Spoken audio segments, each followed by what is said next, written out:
মালাকুল মউত আল্লাহকে প্রশ্ন করছিলেন, দায়িত্ব তো দিছেন, পুরা করতে হবে, কোনো দ্বিমত নাই।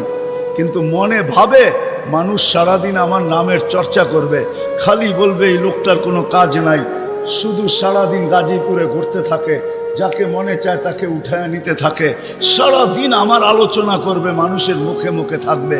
তো আল্লাহ প্রতি উত্তরে বলছিলেন, সাআজআলু লিল মাউতি সাবাবা, আমরা মৃত্যুর কারণ বানায় দিব। ইয়াযকুরু সাবাব ওয়া ইয়ানসাক, মানুষ কারণ নিয়ে আলোচনা করবে, তোমার নাম ভুলেও নিবে না।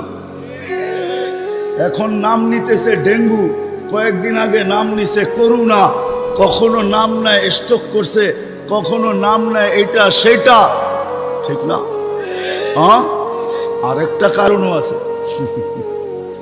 শুধু নবীজির দিকে তাকায়, এই উম্মতের জন্য আল্লাহ এটা করছেন, এই উম্মতের জন্য।